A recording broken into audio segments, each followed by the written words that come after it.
दोस्तों, अचानक राहुल गांधी को गाड़ी से उतरकर लोगों से मुलाकात क्यों करनी पड़ी? दोस्तों, राहुल गांधी इस वक्त रायबरेली में हैं। अपने संसदीय क्षेत्र के 2 दिवसीय दौरे पर है राहुल गांधी। आज उनका पहला दिन है। दोस्तों, इस बीच सोशल मीडिया में उनकी वीडियो काफी वायरल है। ये वीडियो बताती है कि राहुल गांधी का काफिला दरअसल आगे बढ़ रहा था, लेकिन उनकी गाड़ी को कार्यकर्ताओं ने रोक दिया और राहुल गांधी जिंदाबाद के नारे लगाने लगे। राहुल गांधी को देखने के लिए लोगों की भीड़ उमड़ पड़ी। कुछ लोग अपनी शिकायतें लेकर आए थे राहुल गांधी को, वो पेपर्स थमाना चाहते थे, देना चाहते थे। इसके अलावा वोट चोर गद्दी छोड़ के नारे यहाँ पर लगने लगे। आप कह सकते हैं कि कांग्रेस पार्टी के कार्यकर्ता रायबरेली में राहुल गांधी की मौजूदगी से गदगद थे, जो कि एक सामान्य सी बात है। अपने नेता को लोगों के बीच वापस देखना, यही तो कार्यकर्ता चाहता है। और ये नेता का कर्तव्य भी होता है कि वो कार्यकर्ताओं की भावनाओं का सम्मान करे। इसीलिए आप देखिए, राहुल गांधी भी गाड़ी से निकले, काफी देर तक वो खड़े रहे, लोगों से बातचीत कर रहे थे, लोगों से हाथ मिला रहे थे और ये तस्वीरें उसके बाद सोशल मीडिया में चर्चा का विषय बनी। लेकिन क्या इन्हीं तस्वीरों से बस राहुल गांधी को खुश हो जाना चाहिए? क्या रायबरेली और अमेठी में बीजेपी कुछ ऐसा कर रही है जिसके बारे में राहुल गांधी को सीरियसली सोचना चाहिए? दोस्तों, रायबरेली में राहुल गांधी की जीत बहुत बड़ी थी। न केवल जीत का मार्जिन बड़ा था, बल्कि अचानक उनके उम्मीदवारी का ऐलान होना, बहुत से लोगों ने इसमें राजनीतिक अटकलबाजी लगाई। बहुत से लोगों ने यह भी कहा कि राहुल गांधी भाग गए, अमेठी लड़े नहीं और अमेठी से अपने कार्यकर्ता को उतार दिया। लेकिन जिस दिन अमेठी से किशोरी लाल शर्मा के नाम का ऐलान हुआ था और ये तय हुआ कि राहुल गांधी रायबरेली से लड़ेंगे, मैंने उस दिन भी यहीं बैठकर इसी चैनल में आपको बताया था कि आज भले ही लोग कांग्रेस पार्टी की आलोचना कर रहे हो कि राहुल गांधी को अमेठी से लड़ना चाहिए था, रायबरेली नहीं जाना चाहिए था, लेकिन सच्चाई ये है कि ये बहुत बढ़िया रणनीति है कांग्रेस पार्टी की, वो काम भी आई। लेकिन अब कांग्रेस पार्टी को एक कदम आगे चल के रायबरेली और अमेठी के बारे में सीरियसली विचार करना चाहिए। क्यों दोस्तों? क्योंकि सब जानते हैं कि रायबरेली में अगर राहुल गांधी जीते और अमेठी में अगर कांग्रेस पार्टी के किशोरी लाल शर्मा जीते, तो जाहिर तौर पर दोनों ही जगह कैंडिडेट्स का एक बहुत बड़ा हाथ था, क्योंकि केएल शर्मा दोस्तों खांटी कांग्रेसी रहे और अमेठी में ही उन्होंने काम किया।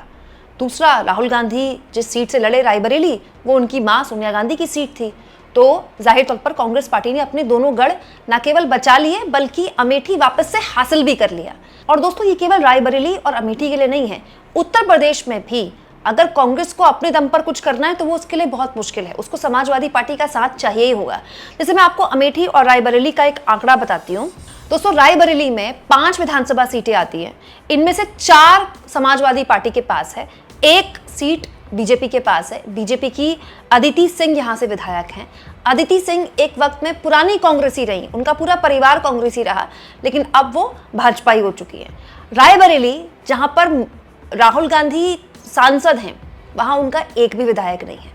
अमेठी के बारे में भी आपको बता देती दोस्तों, अमेठी लोकसभा सीट के अंदर 5 विधानसभा सीटें आती हैं। इनमें से 3 बीजेपी के पास है और 2 समाजवादी पार्टी के पास है। यानी कि 2 स्टार सांसद यूपी के, किशोरी लाल शर्मा भी बड़े स्टार सांसद है भाई, उन्होंने स्मृति ईरानी को हराया है और राहुल गांधी, लेकिन दोनों ही के संसदीय क्षेत्र में एक भी सीट कांग्रेस के पास नहीं है। यह बताता है दोस्तों कि कांग्रेस के पास जो अपना गढ़ है, उसमें भी उसका झंडा उठाने के लिए कोई विधायक नहीं है।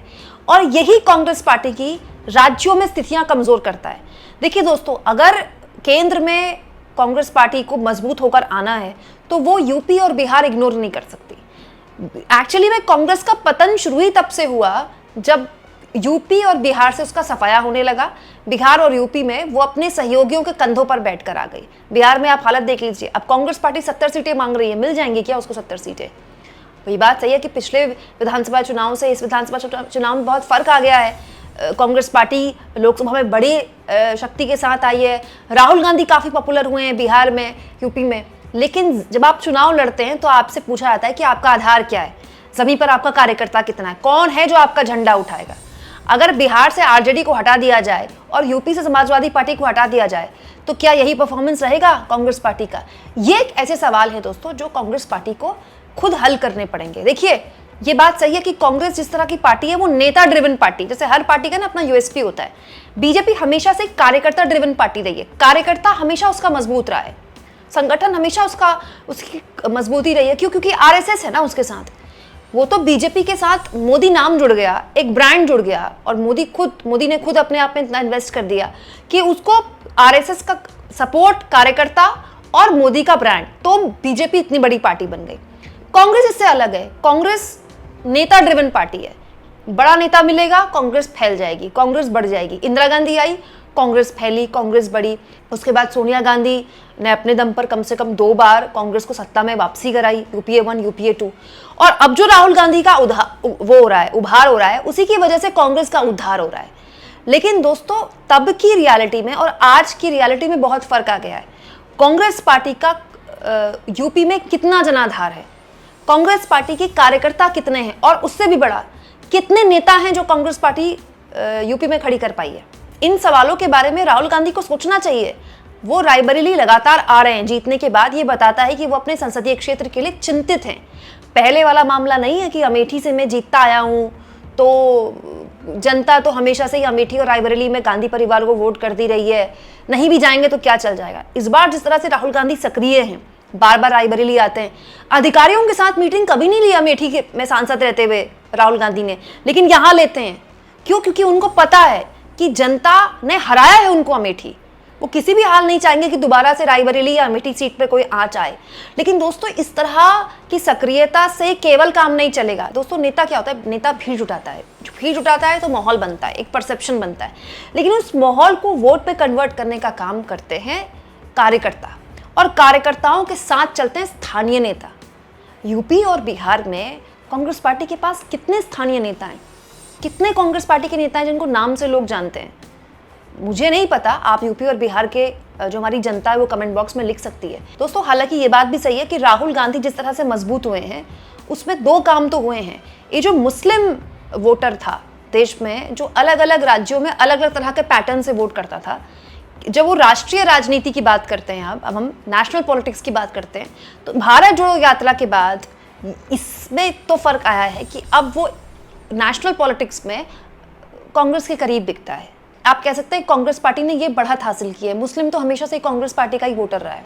दूसरा, दलित वोटर, गैर यादव ओबीसी या फिर वो दलित जातियां जो यूपी और बिहार में जिनके पास कोई बड़े नेता नहीं है। इसमें सेंधमारी बड़े स्तर पर 2024 के लोकसभा चुनाव में समाजवादी पार्टी और कांग्रेस ने की। लेकिन ये भी सच है दोस्तों कि उनका मुकाबला जिस बीजेपी से है, वो हाथ पर हाथ धरे नहीं बैठती है।